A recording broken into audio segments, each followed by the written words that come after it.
Good morning, Breakfast with Bacon fans. I have for you today pretty prolific author, but you may look at his face and go, I know that man, you may not. This is Kevin Wells. He is the author of several books, and one of which got me so excited, I cannot wait to talk about it to you guys today. It is The Priests We Need to Save the Church. That's what drew me in. For those of you watching me for a while, you know how much I'm into saving the church and getting us back on track. But his more recent book is called Priest and Beggar. And Kevin, you're going to read the tagline to that one.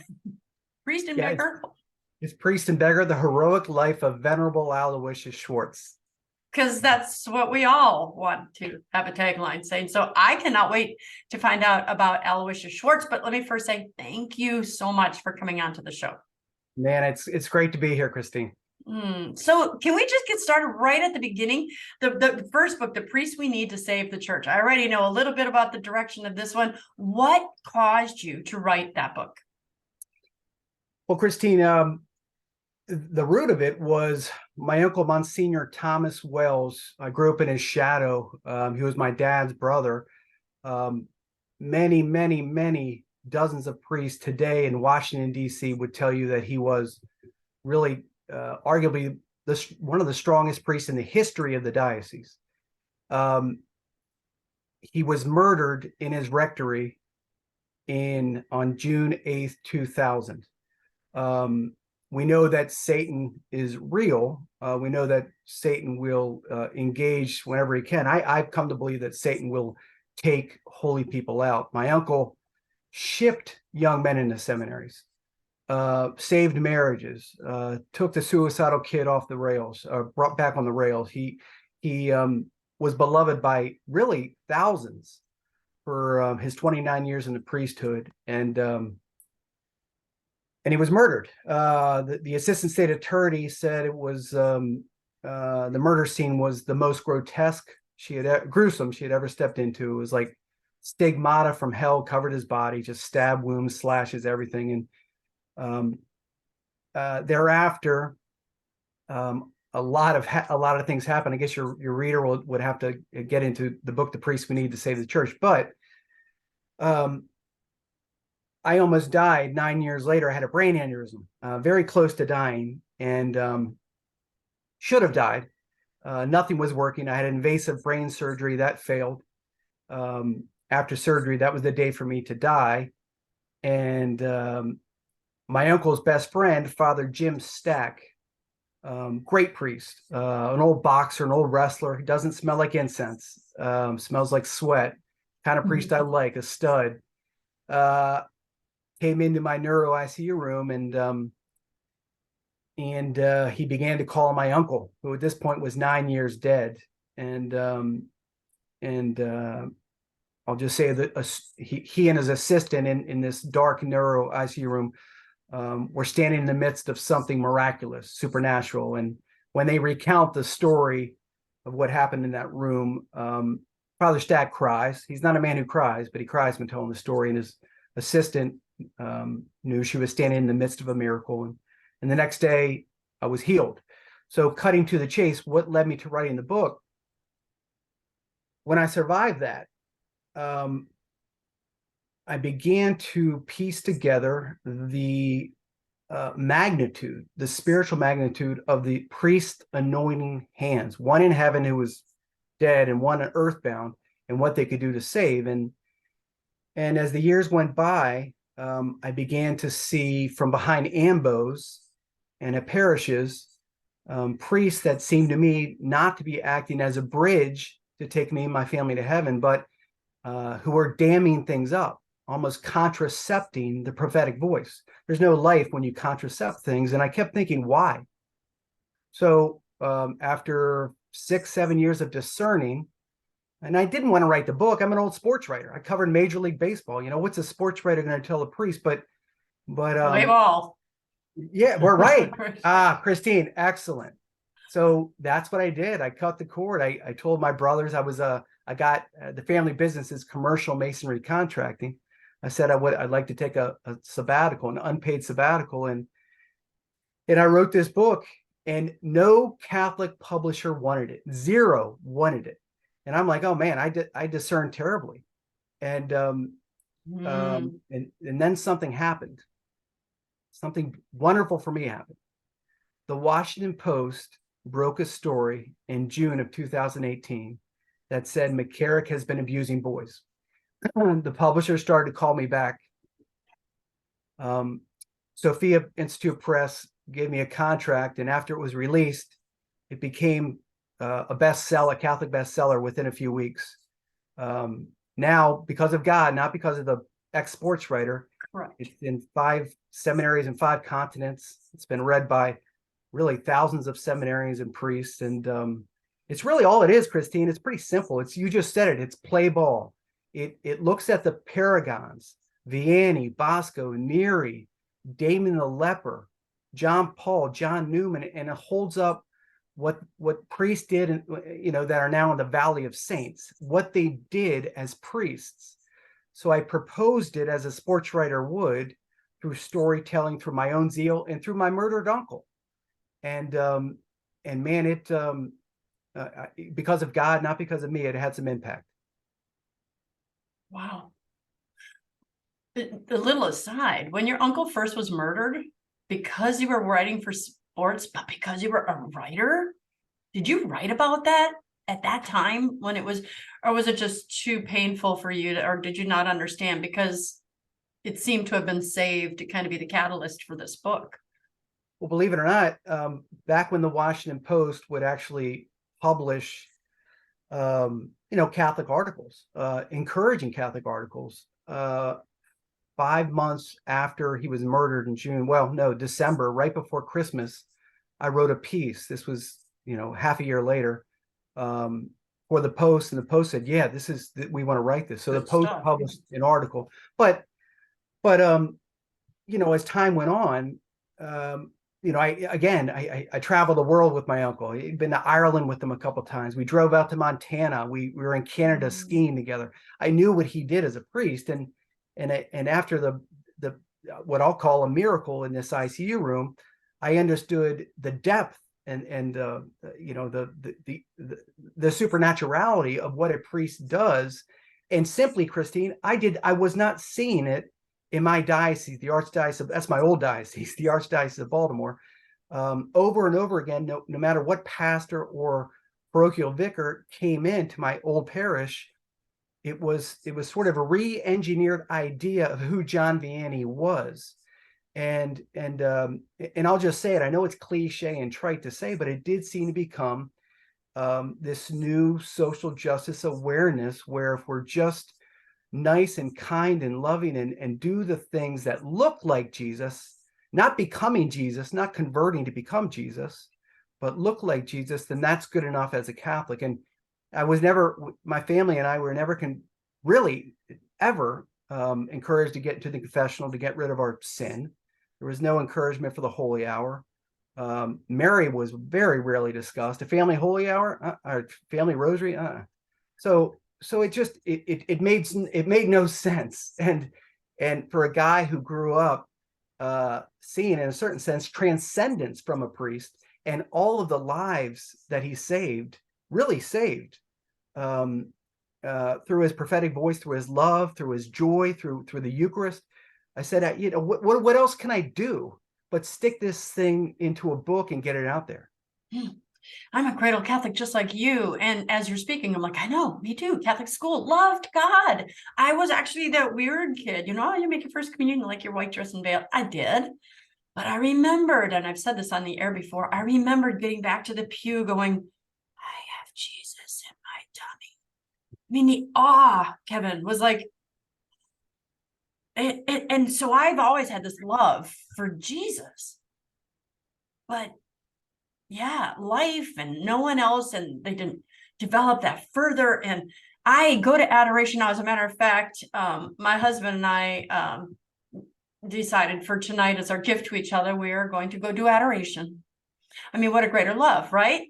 And so I go and I say to God first, I'm so sorry that I didn't come sooner, because my first thought is, why is this room not filled? Well, why is everybody not here? I think it was Padre Pio who said if anyone knew who's truly on that altar, they'd be clawing their way to get to the altar. Right. So before I judge others, I'm like, I'm sorry that it took me 30, 40 years to know that you're here. But then, Lord, yes, fill this room. But which is really funny. Aside, Kevin, like I love saying, God, don't you wish everybody in your whole city here were in this church worshiping you? And then a second person comes, it's like, get out. It's just me and Jesus, man. I Did you get ever it do that? all the time. It's like, get out. This is our time right here. So it's kind of funny. But yeah, so and the other thing is, okay, so this is actually kind of a question because I could just be passionate about what you just said is being as I'm a cradle Catholic, I only went to Catholic school through 8 years because my parents couldn't afford high school, is I still apologize. I'm not a master of the saints. There are very few that I could tell you about their lives. So why John Vianney?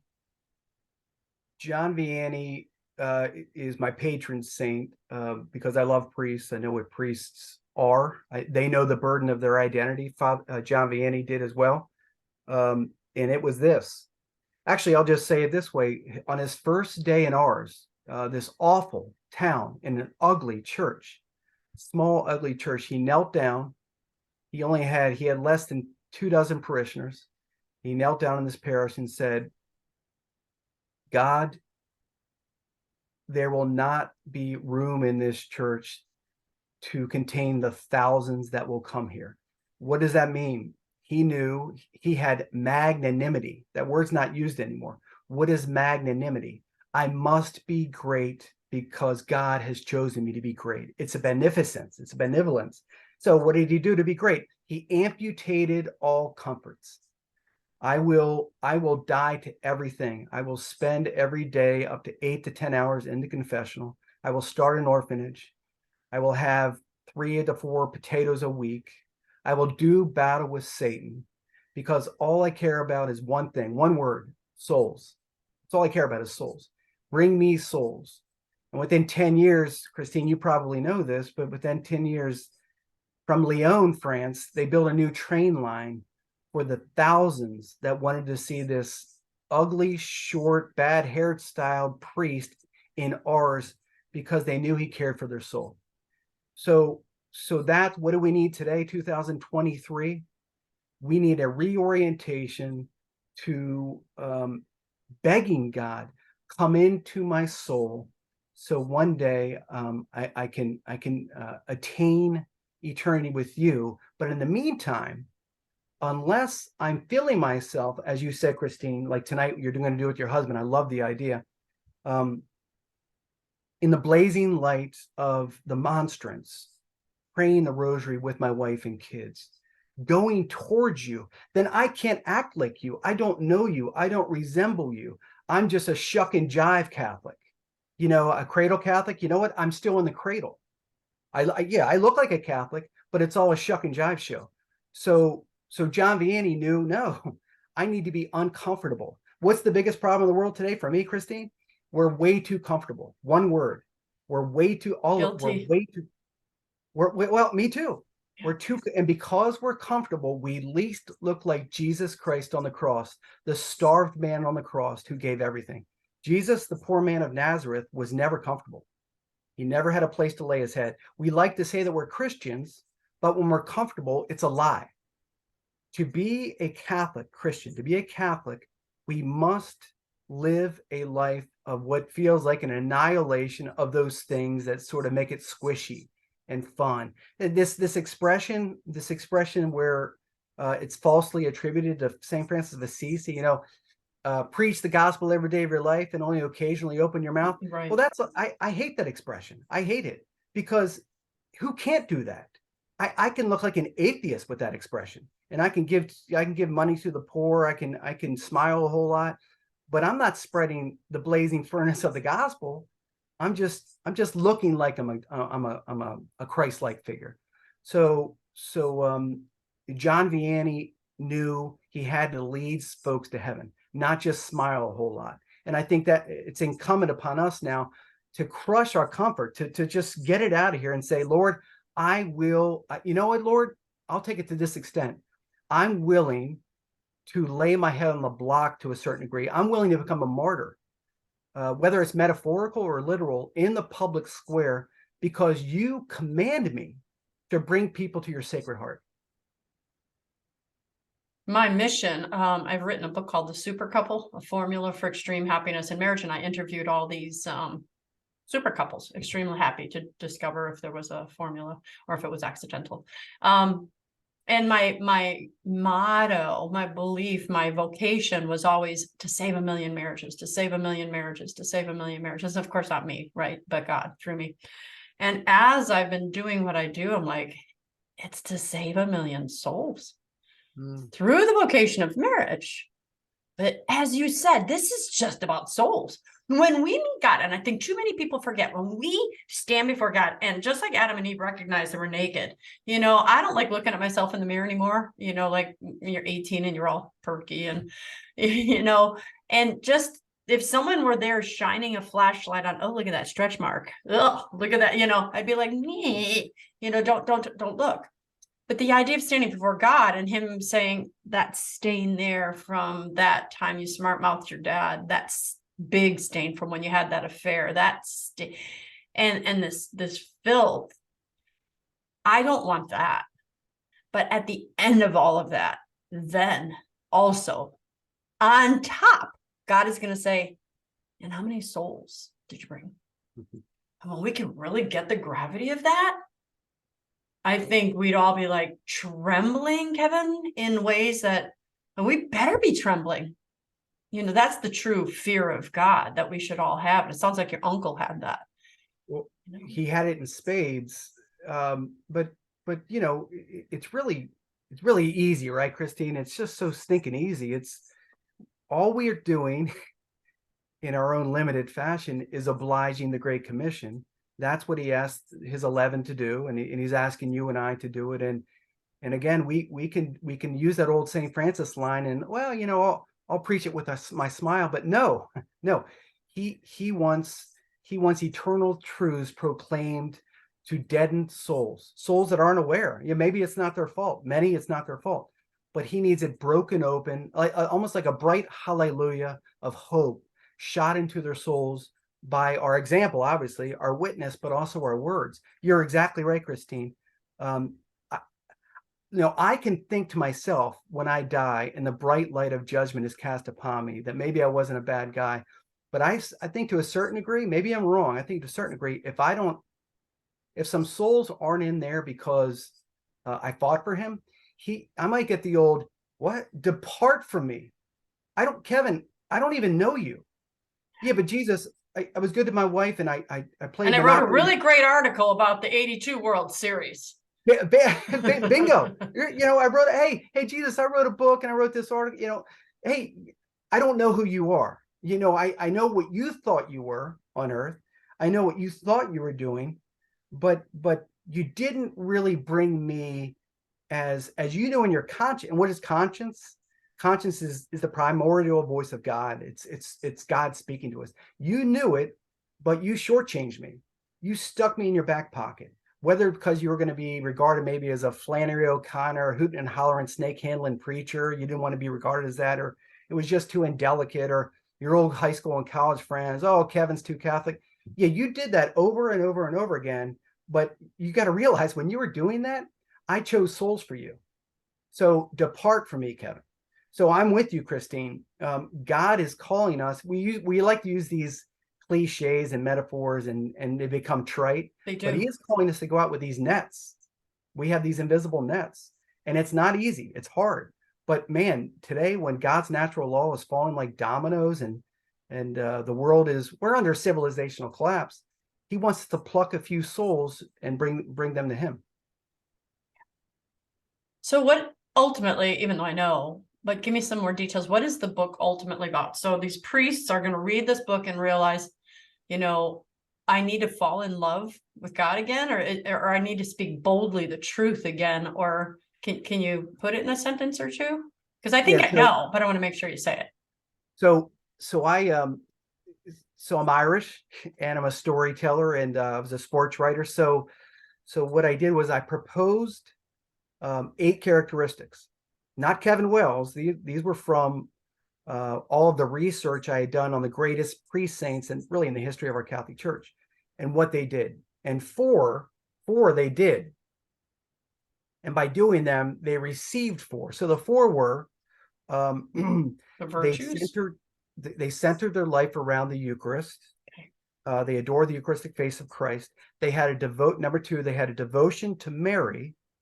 So they they knew without Mary in their life, their priesthood in a certain sense was left unprotected. Three, they were devoted to prayer.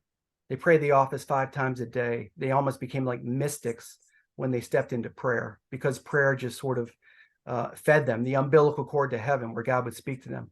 And fourthly, they engaged in mortifications, emotional and physical mortifications. They took on penances, self-denials for the souls of the parish. So if they did these, then they could receive and do these. They could become a father. So they would have this dimension of true fatherhood, shepherding. So number 6, they would always be available 24/7. Rectory door might be locked, but it doesn't get locked till 11:30 at night. They preached prophetically. They had no fears. They did not avoid the topic. They preached to souls. And they were not afraid to get jacked in the jaw after Mass by a disgruntled parishioner or somebody at Mass who was offended, because they were preaching that person's soul. And lastly, number 8, these great paragons in the history of our church, these priests, they had a carpe diem mentality where, for instance, maybe you and I could be at a baseball game and the guy in front of me in row 16 could be fighting with his wife, or maybe I saw that this woman in the CVS store in the medicine aisle looked troubled, and it's just diving in because the Holy Spirit led you to that situation anyway. And it's really, indelicately but very charitably, lovingly, and saying, hey, I my name's Kevin. I know it's kind of strange, but are you okay? I just want to know if I can help you at all. So these 8 characteristics I propose in the book, but again, it's not based on anything coming out of my head, but it did come out of prayer and reading the biographies of the really great priest saints.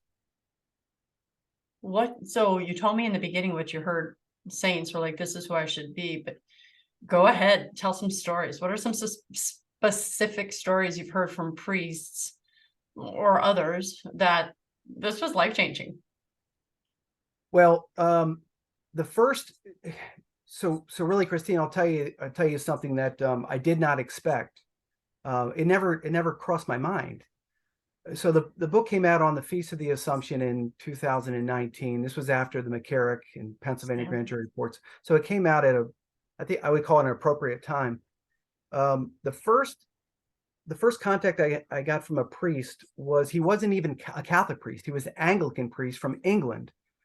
And he wrote me a long email, and he said, I don't know how your book ended up at my rectory. Someone dropped it off, I guess, for me. I don't know how. This is only about 2 weeks after its release, but I want to tell you something. I want it to be like this Vianney that you write about.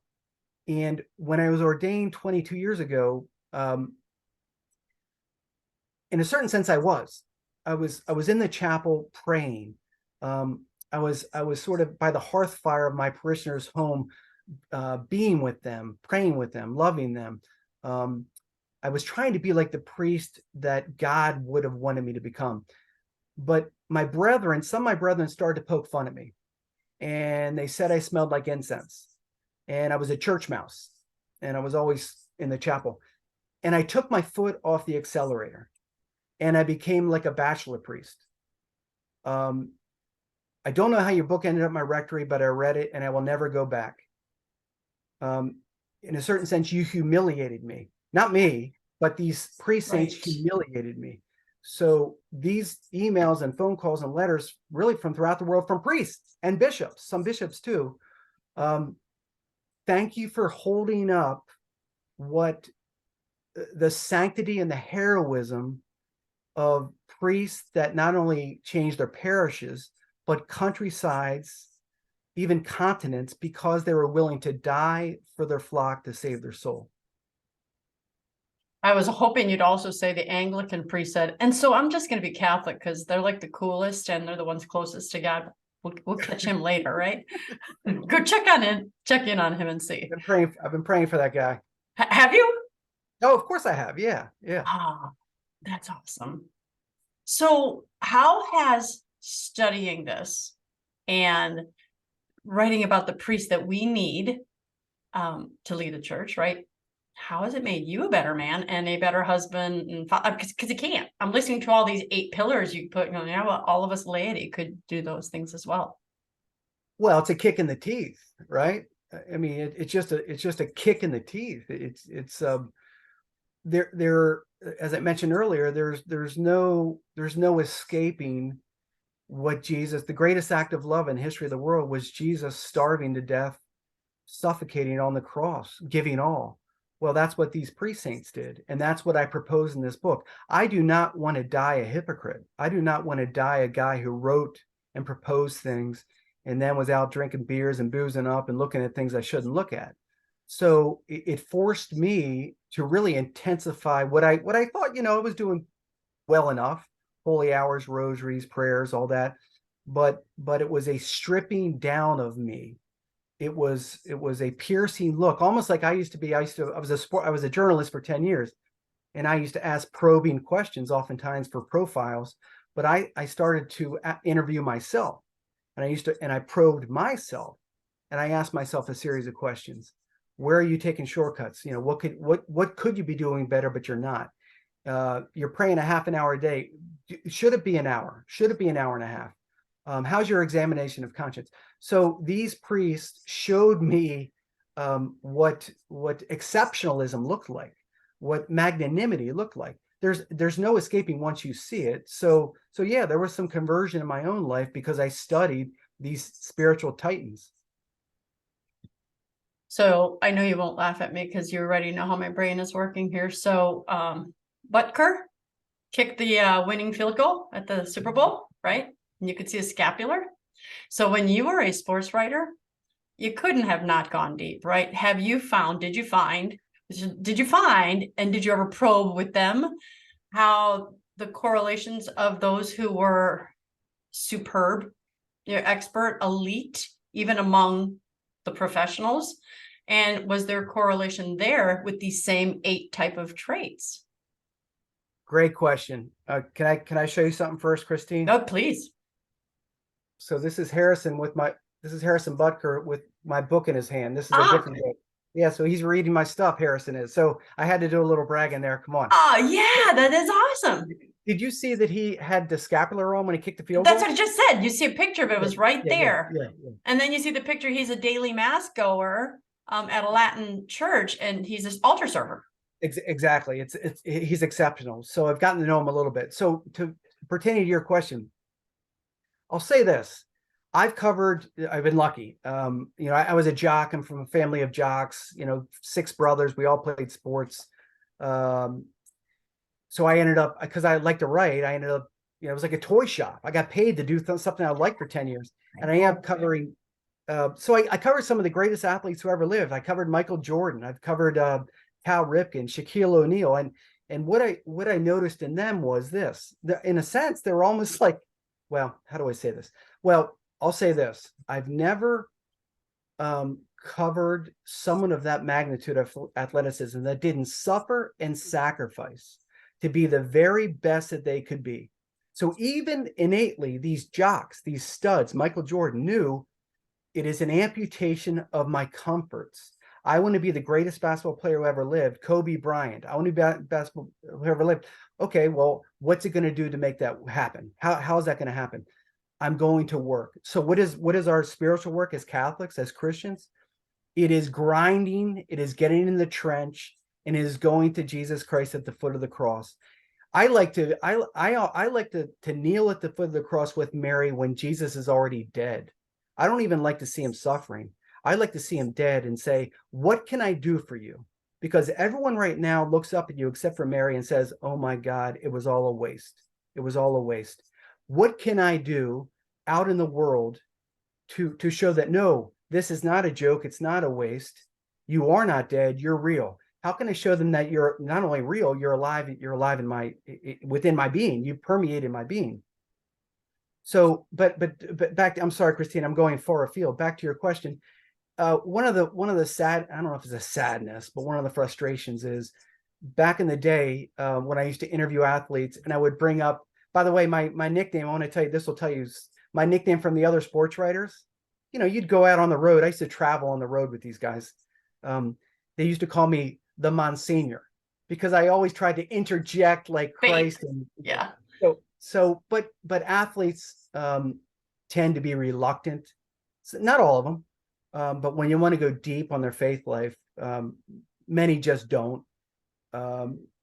Maybe because their teammates aren't there with them, but or they're afraid because they've seen what's happened, and you're told you're supposed to separate it all. And yeah, I think all of those things keep them from, and they're young.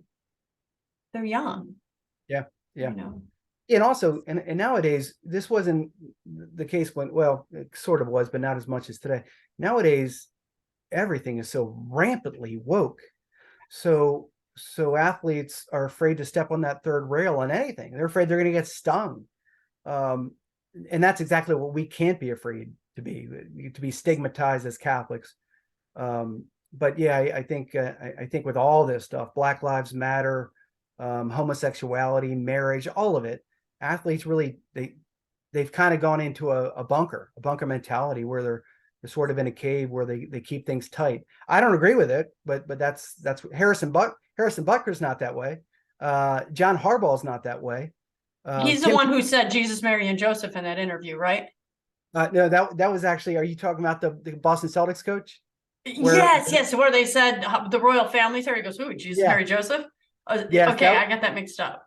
That was exceptional. John Harbaugh is the coach of the University of Michigan who fights strongly for life in the womb, strong Catholic. So yeah, there's some out there. There's just not enough.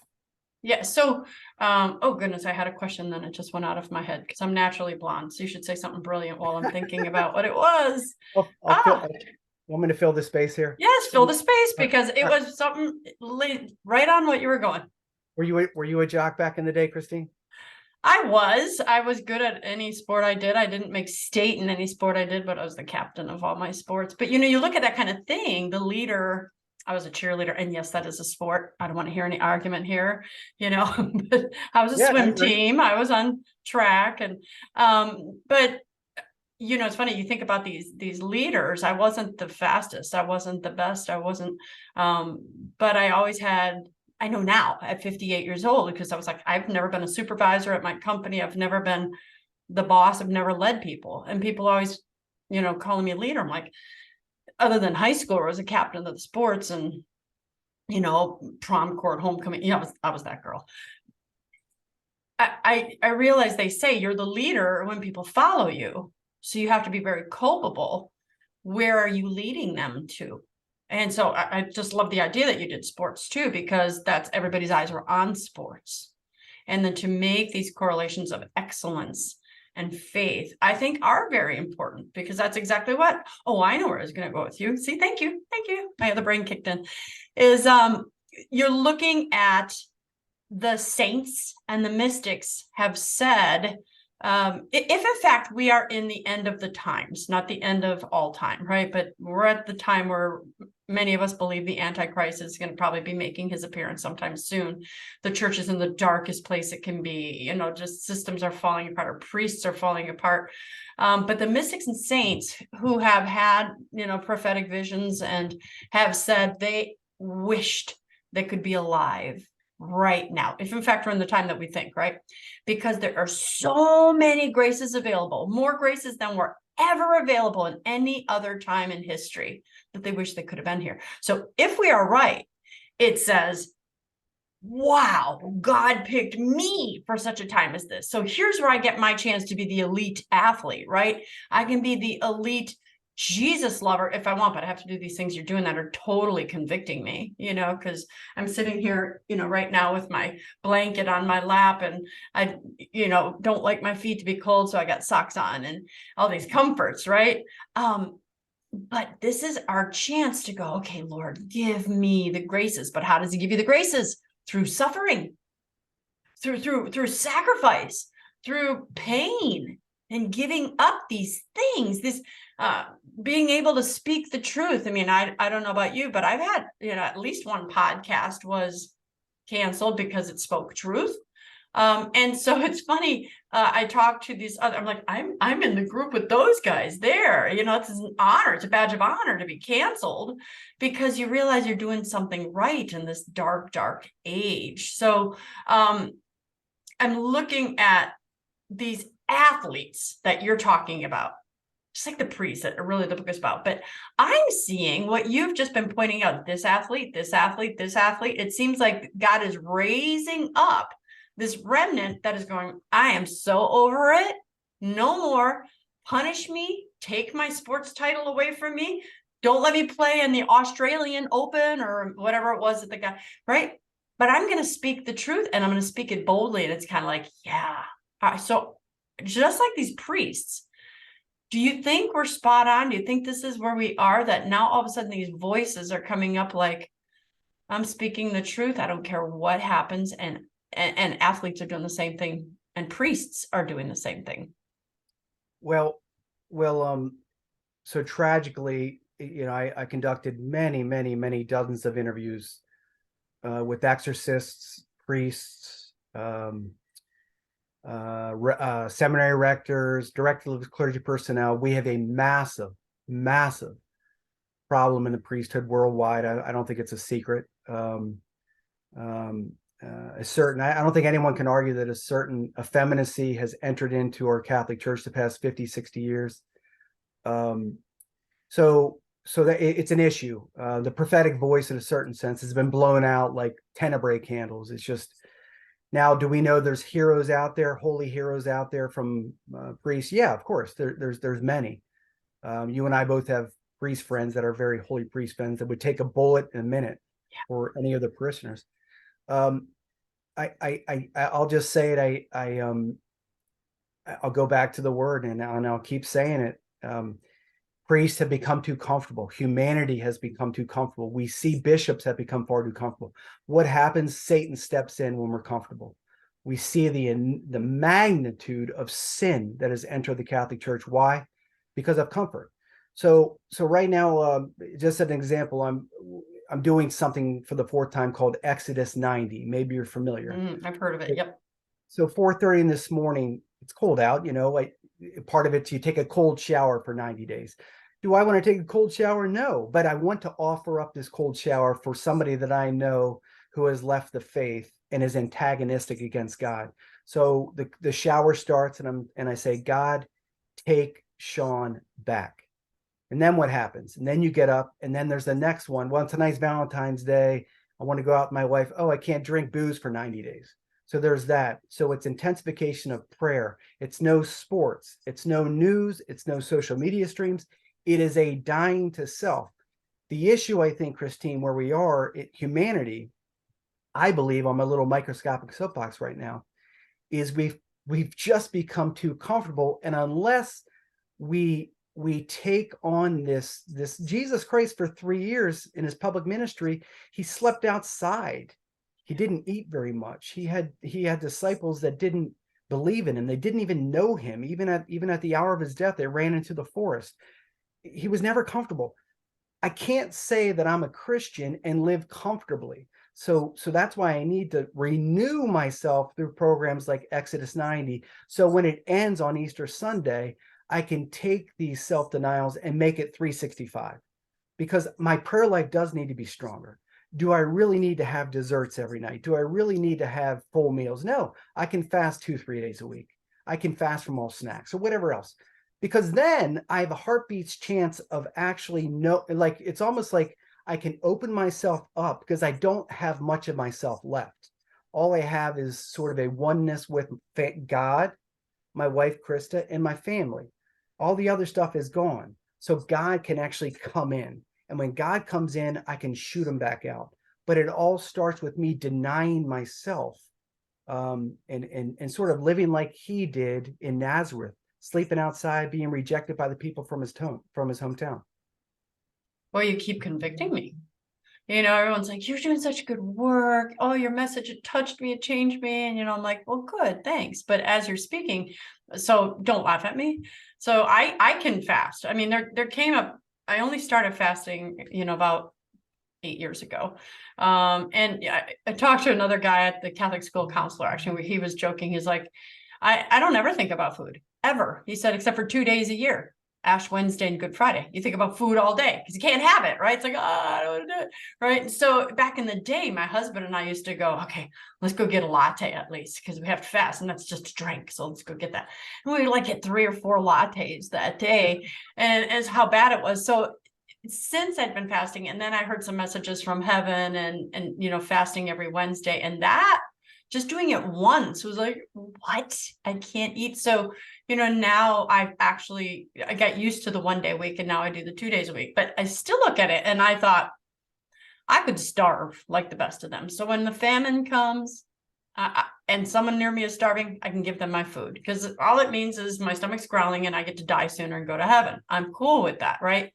But I will tell you, don't laugh at me, but for years, the Lord kind of pushed this next one on me, like 3, 4 years, right? What should you give up for Lent? I'm like, I'm going to give up this food and that food and more food and no sweets. And I'm fasting and I'm, you know, I hate being cold. I hate it. I hate it. I'm from Wisconsin, right? I hate being cold. And so it was like, well, take off your socks, because I will not walk around my house without socks on, because if my feet are cold, my whole body's cold. I think about cold all day. And Kevin, I would rather starve for a week than freeze for a day. You know what I mean? I can't do it. So about 3 years, he kept telling me, and it wasn't until last year. And I'm like looking at myself going, come on, Christine, how ridiculous is this? Like taking off your socks and freeze for 40 days, your feet, or burn in purgatory for extra years because you didn't. Like, so last year was the first year I took off my socks, and I didn't like it, but I and I don't even want to say I got used to it, but I got through it. And I was like, okay, that wasn't so bad. I got through it. But boy, that Easter Sunday, those socks around my feet. And he's telling me to do the same thing this year. And I'm like, well, I did that last year. Let's just like not eat, you know, cake or something. And I'm hearing the, but what you're saying, and you know, all the humor aside, is this conviction. It's like, Christine, socks. Seriously? And we, as wealthy Westerners, we can't even comprehend our wealth. We cannot. The poorest person here on welfare that has to go to a soup kitchen, that has no health insurance, is so much better off because we still have places to live. Have you been to like Africa or like a third world places, India and stuff? Yes. Did that not reset you? Well, yeah, of course it did that. But is it going to reset me like 6 months later? You're right. So it has caused me to think about comfort. Here's what I wish that if priests did preach on, let's just say, mortifications or fasting or even emotional mortifications, like the way we, you know, thinking about silly things. When you can connect it to a person, the fast, not wearing socks, because let's be honest, if you don't have a supernatural dimension of how God works with an offering of love, a sacrifice, not wearing socks, you look stupid, you look silly to the outsider. But if you say, God, for these 40 days, I'm going to give the discomfort of cold feet to my sister who's fallen away from the faith. I'm begging you to bring her back. You can do it. The Holy Spirit's limitless. So I'm going to give you my feet, my cold feet. So when you attach the two, yes, that's what will draw people, I think. Oh no, you're right. It does. Yeah. So anyway, yeah, I always think about, you know, was today's cold shower, did it look stupid? Was it, well, yeah, of course it was. But if I believe that God will use this offering, this little Holocaust offering, this tiny little expiation of God, I give you, I'd like to take a hot shower. I'd like to take a warm shower, but no, I'm not. I'm going to give it to this lost soul. Save him. And the colder the shower gets, the more I pray, the louder my prayer gets, because it hurts. God, pray him. You know, you get a headache. You get a headache. It's so stinking cold. Save him, God, save him. So I think God, if I believe in scripture and what God says about the scorpion and the egg, and you ask him for something, he's going to respond. And I think he responds by our little acts of sacrifice. Absolutely. Absolutely. So, and that's why my fasting has gotten so easy. So I do those 2 days a week, and 1 day a week is for a family member who's divorced, and the Lord assured me they would reconcile. And people laugh at me. It's like, it's been almost 10 years. I'm like, God parted the Red Sea, and they had no clue that was going to happen, you know? So when I sit there and I have a hunger pang and I think of that person, I'm like, Lord, break this person's stony heart, break it. And now I have a friend whose son is struggling with gay porn, and it's killing that friend's heart. And that friend has health issues, so that friend is unable to fast. And so I told that friend, I'll offer my Wednesday fast for your son, because, but this, and no one here better not glorify anything, right? That's not what this is about. But to be able to say, when my stomach hurts, when I'm getting lightheaded, when it's like for little Johnny, you know, for please, and or for this person's stony heart. So what you said is very, very powerful. And so you're right. You know, you just gave me more incentive going, the socks are coming off. I've been on the fence on that one again. And I hate sleeping with cold feet. I can't sleep at night. I'm like, you know, but I will. There's a family member I have that's an atheist, and I want that family member to come back. So it gives you, because I had my daughter say to me once, oh, well, you just want to lose weight. I mean, what a great, I'm like, you know what, Gabrielle? I was like, if it came to just losing weight, I wouldn't be fasting this often, because food is just, you know, way more important. I said, but when you do it for Jesus, it adds a strength, a grace that, I mean, maybe I could do it for 1 day, or maybe even the 1 week, but continually every week, no chance in heaven that I would ever do that. So one more thing. So the priest and beggar, how does that one kind of attach? Because you just wrote that book recently, and I'm kind of excited, and you kind of led a little into it. How does that build off of your first one, The Priest We Need to Lead the Church? It is I believe it's a very important book for these times. When The Priest We Need to Save the Church was released, a married couple came up to me and they said, we know who that is. His name is Venerable Aloysius Schwartz. And I didn't know who he was. And I had no desire to know really anything about him. They said, we want you to write his biography. And I said, no, I had no desire. So they gave me some reading material, and I threw it, didn't look at it. And then Right. a couple months later I did. And I said, oh my gosh, why did I write about this guy? Yeah, after reading about Vianney and all those guys, I was like, what Schwartz did, I've never seen before. It's incomprehensible.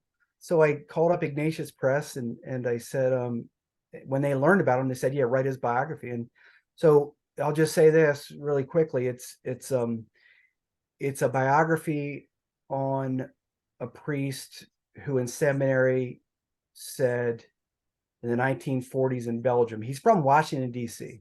He said, Jesus, I want to be the starved man on the cross. I want to endure everything you endured on the cross. That involves the violence, that involves the isolation, the rejection of friends, the humiliation of your mother seeing you without clothes on, for instance. I want everything. I want to die suffocating. This is in seminary. So when he was ordained in 1957, he raised his hand. He was in seminary for 13 years because he wanted to be a missionary. And he asked his rector, what's the worst place in the world? And the rector's like, what are you talking about, man? He's like, I want to go to the worst place. What is it? And he said, well, it's post-war Korea.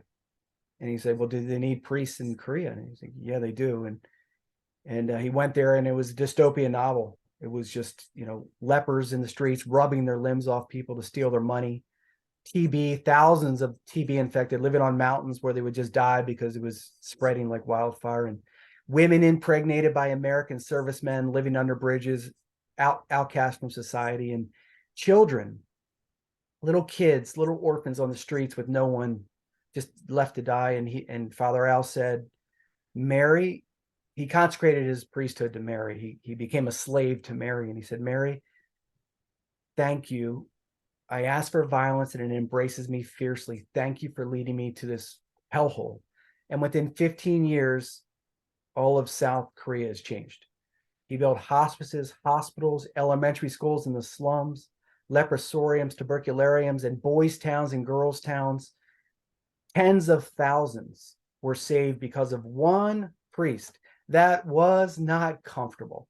We go back. I'm going to keep going back till the cows come home.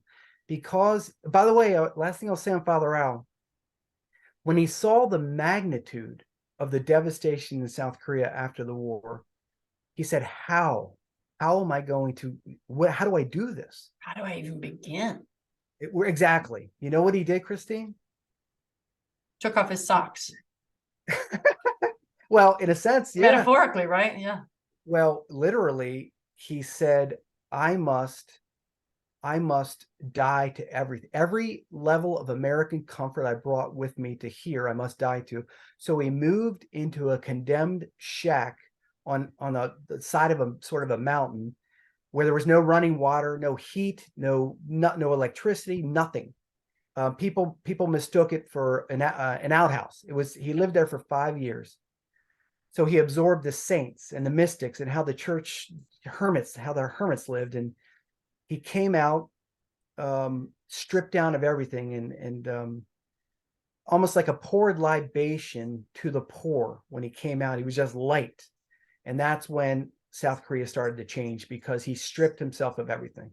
So he did it. Then he did it in the Philippines, and he was dying of Lou Gehrig's disease. In the 1990s, he flew across the world to Mexico, and he built these boys' towns and girls' towns in Mexico. He knew he was going to die there. And guess what happened? He got exactly what he asked for in seminary. He suffocated. Yeah. ALS patients. My grandmother died of that. Yeah. He was nailed to the cross of his wheelchair. The Sisters of Mary, the order of nuns that he established, they had to change him. They had to clean him. There's the humiliation. Down the line, everything that he asked God to give him, he was given. So he died on the cross, but in the process saved hundreds of thousands of souls. Today, as we speak, 20,000 kids in 7 different countries are in these boys' towns and girls' towns, authentically Catholic boys' towns and girls' towns, where they're being catechized, taught, played sports with, loved. And these are the most bullied kids in the world. These kids have had unspeakable things done. What these young little girls have had happen to them, as coming in as 12 and 13-year-olds, it is beyond, it almost, if you could say, beyond the satanic. It can't be described. And the sisters get in there, they get into the wound, they take the wound out, they love them, and they send them out 5 years later as Catholic missionaries, fully loved and brought into the Catholic faith, where they can go into colleges and universities. I'll say it, as I think some of the greatest Catholic missionaries in the world, they're fearless. So that's what Father Al started when he went to Korea in 1957. Wow, these things shame you. You know, if these don't knock your pride down a bit, or your ego, or any part of you, you know, again, I'm sitting here in my nice warm office with good lighting. That's another thing. It's like, if I don't have good lighting, I go into depression, you know, and I can't even imagine living in darkness, or these, you know, but all the comforts that you are just bringing to light, sleeping, eating, walking. Well, just look at it, Christine. John Vianney lived in a claustrophobic small confessional 10 hours every day of his life. He changed all of France. Al Schwartz lived in a condemned shack, worked 18 hours a day, prayed 3 hours a day, changed all of South Korea and the Philippines and Mexico. All of there's a linear symmetry. One person. Yeah. Those that die, those that look at the crucifix and say, Lord, yeah, there's no getting beyond it. I must live uncomfortably to get in and try and help others, to heal others, to bring them to you. So I link the two together, that there must be a death to self to really be efficacious for God. Okay. So speaking on that level, fill in the blank. When I die, I will know my life has been a success if. I live the gospel to the best of my ability. As we talked about earlier, I was able to enlighten some to the gospel truth, and maybe led others to conversion. And really, at the end of the day, it's one thing: it's Jesus. Did I love others well? Did I love God well? What was my love? What what did my love resemble? Was it tinny? Was it put on? Was it nice? Was it just an inch deep, or was it profound? And was it something that demanded sacrifice and a dimension of death to myself? That kind of love, the Jesus Christ on Calvary kind of love. So I hope that's part of it. Name one thing you'd have our listeners do differently as a result of something they heard today. Because I don't like anybody just to hear a show and go, that's a great show. Give them marching orders.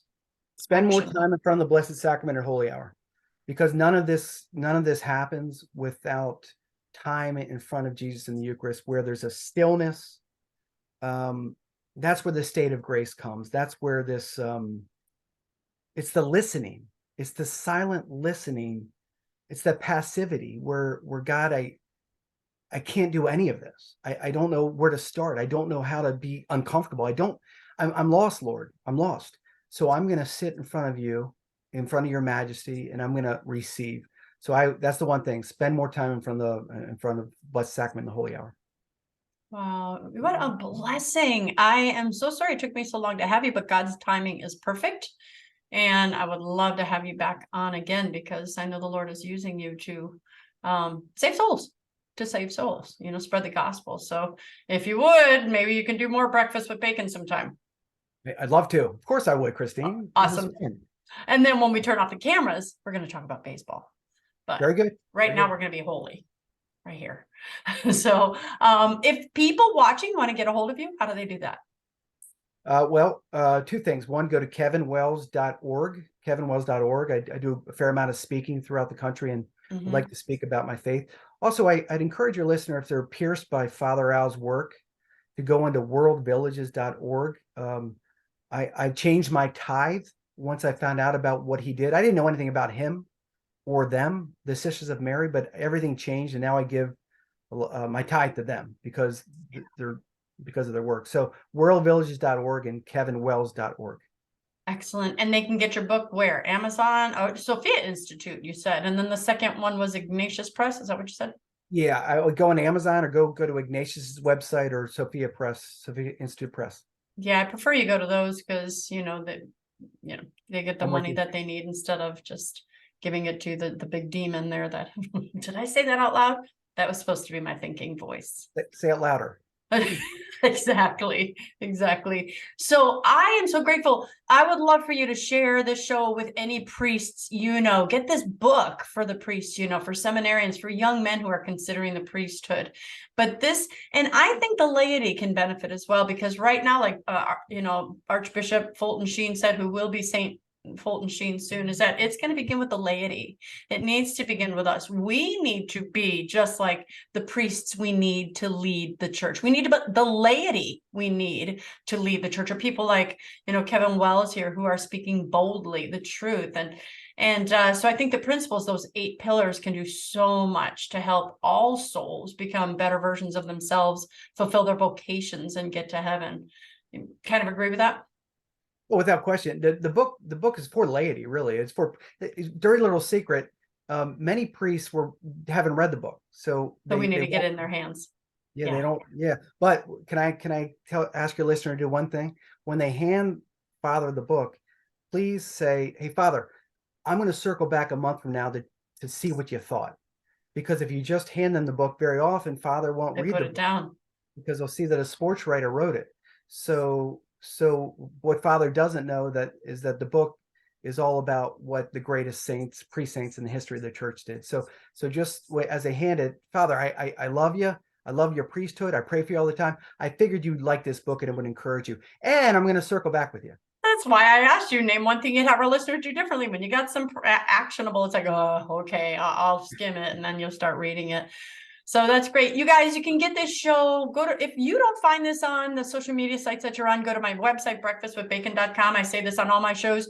You aren't going to find your favorite speakers on these social media sites anymore. Censorship is real. We are being shut down and silenced. So start bookmarking the pages of those people like kevinwells.org, where this is someone I go to, because we have to actively, instead of becoming passive recipients of shows that are being sent to us, we need to actively go after those people and go, what is Kevin saying today? What is Jesse Romero saying today? And hopefully, what is God saying through Christine today?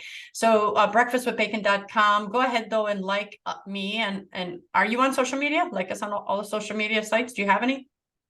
The 1-to-1 podcast, ONE2 ONE.com. I will. It's being attached below the show here, right? So just click on the link. I'll make sure it's attached so you can go there. But yeah, go to all of our social media sites, like us, share, and get God's word out. And that's a little active part that you can do in spreading the gospel. So I think I have to go. As much as I'd like to keep talking, we should probably keep it shorter. I am Dr. Christine Bacon. You've been watching Breakfast with Bacon, and I'd like to remind you always to live your life Sunny side up. Yes, score.